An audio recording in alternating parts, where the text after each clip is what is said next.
नमस्ते, स्वागत छ। कहिलेकहीँ कस्तो हुन्छ भने स्वास्थ्यका ठूला ठूला रहस्यहरू एकदमै साधारण संकेतहरूमा लुकेका हुन्छन्, ठीक हाम्रै आँखा अगाडि।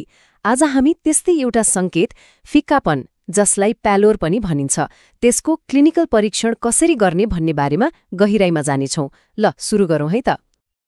आजको हाम्रो यात्रालाई सजिलो बनाउन हामीले यसलाई 5 खण्डमा बाँडेका छौँ। हामी फिक्कापन भनेको के हो भनेर सुरु गरेर यसले कति गम्भीर अवस्था देखाउँछ भन्ने कुरासम्म पुग्नेछौँ।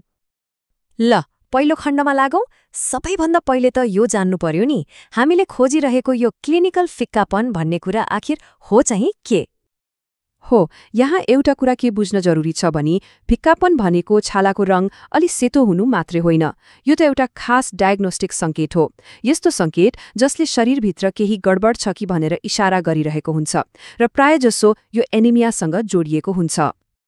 ल अब दोस्रो खण्डतिर लागौँ, परीक्षणको तयारी। जसरी कुनै पनि राम्रो जासुसले अनुसन्धान सुरु गर्नुअघि सबै तयारी गर्छ, ठीक त्यसैगरी सही क्लिनिकल परीक्षणको लागि पनि तयारी एकदमै महत्त्वपूर्ण छ।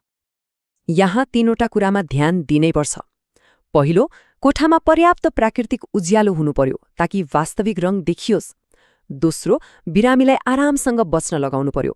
र तेस्रो, हामी के गर्न लागेका छौँ भनेर राम्ररी सम्झाइदिनु पर्यो। यसले विश्वास बढाउँछ। ओके, अब हामी सबैभन्दा महत्त्वपूर्ण खण्डमा आइपुगेका छौँ। अब हामी शरीरका ती 5 खास ठाउँहरू हेर्नेछौँ जहाँ फिक्कापनको संकेत सबैभन्दा प्रष्टसँग देखिन्छ। हाम्रो पहिलो सुराग लुकेको छ आँखामा। सबैभन्दा भरपर्दो ठाउँ हो आँखाको कन्जङ्क्टिभा। यसलाई जाँच्न एकदमै सजिलो छ। बिरामीलाई माथि हेर्न लगाउने अनि तल्लो परेलालाई हल्कासँग तल तानेर भित्रको गुलाबी भाग हेर्ने। अब यहाँ हेर्नुस् है, भिन्नता कति प्रष्ट छ। यदि सबै ठिकठाक छ भने त्यो भित्री भाग चम्किलो गुलाबी वा रातो देखिन्छ। तर यदि त्यो भाग फिक्का छ, रङ उडेको जस्तो देखिन्छ भने हो, त्यो नै फिक्कापनको बलियो संकेत हो। ल हाम्रो दोस्रो सुराग लुकेको ठाउँ हो हत्केला। यहाँ हामीले 2वटा कुरामा ध्यान दिनुपर्छ।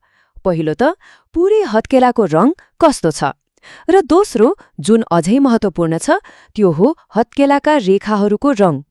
यो किन यति महत्त्वपूर्ण छ भने यदि हत्केलाका रेखाहरू पनि फिक्का देखिन थाल्यो भने यो सामान्य कुरा होइन। यसले अक्सर एनिमियाको अवस्था अलि गम्भीर छ भन्ने कुरालाई संकेत गर्छ। तेस्रो ठाउँ जहाँ हामी सुराग खोज्छौँ त्यो हो नङको भित्री भाग, जसलाई नेल बेड भनिन्छ। यहाँ एउटा सिम्पल टेस्ट गरिन्छ, नङलाई एकछिन थिच्ने अनि छोडिदिने। यसले त्यहाँ रगतको प्रवाह कस्तो छ भनेर तुरुन्तै देखाइदिन्छ। सबै सामान्य छ भने थिचेर छोड्ने बित्तिकै त्यो ठाउँ फेरि गुलाबी भइहाल्छ। तर यदि थिचेर छोड्दा पनि त्यो फिक्काको फिक्कै रह्यो भने बुझ्नुस् यो फिक्कापनको अर्को पक्का संकेत हो। अब लागौँ चौथो सुरागतिर, जुन मुखभित्र लुकेको छ। यो त झन् छिटो र सजिलो जाँच हो। बिरामीलाई मुख खोल्न लगाएर जिब्रो र मुखको भित्री भागको रङ हेर्ने मात्रै हो। सामान्य अवस्थामा जिब्रो र मुखको भित्री भाग रातो गुलाबी रङको हुन्छ।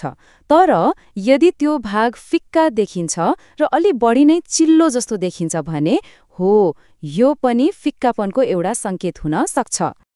र हाम्रो 5औं अनि अन्तिम सुराग हो पुरै अनुहार। यो अलि सामान्य अवलोकन हो, तर कहिलेकाहीँ समग्र अनुहारको रङ, विशेष गरी आँखा र ओठको वरिपरिको भाग फिक्का देखिनु पनि एउटा महत्त्वपूर्ण संकेत बन्न सक्छ। एउटा कुरा के याद राख्नुपर्छ भने व्यक्तिको छालाको रङ जस्तो सुकै होस्, चाहे गोरो होस् वा कालो, फिक्कापनको सही जाँच गर्नको लागि यी 4 ठाउँहरू सबैभन्दा भरपर्दा मानिन्छन्: आँखाको कन्जङ्क्टिभा, जिब्रो, नङ र हत्केलाका रेखाहरू। ल हामीले 5वटै सुरागहरू जम्मा गरिसक्यौँ। अब यी सबैलाई एकै ठाउँमा राखेर के अर्थ लाग्छ त? आउनुहोस् चौथो खण्डमा यसबारेमा कुरा गरौँ। अब यो फिक्कापन कति गम्भीर छ भनेर कसरी थाहा पाउने? हेर्नुस् है, यदि फिक्कापन आँखाको कन्जङ्क्टिभामा मात्रै देखियो भने यो सामान्य वा माइल्ड अवस्था हुन सक्छ। यदि यो आँखासँगै जिब्रो वा हत्केलामा पनि देखियो भने यो मध्यम वा मोडरेट भयो। र यदि हत्केलाका रेखाहरू समेत फिक्का छन् भने यसले अवस्था गम्भीर छ भन्ने संकेत गर्छ। अब हामी हाम्रो अन्तिम खण्डमा आइपुगेका छौँ। यहाँ हामी यो साधारण तर शक्तिशाली अवलोकनको सिप किन यति महत्त्वपूर्ण छ भन्ने कुरामा फर्किनेछौँ।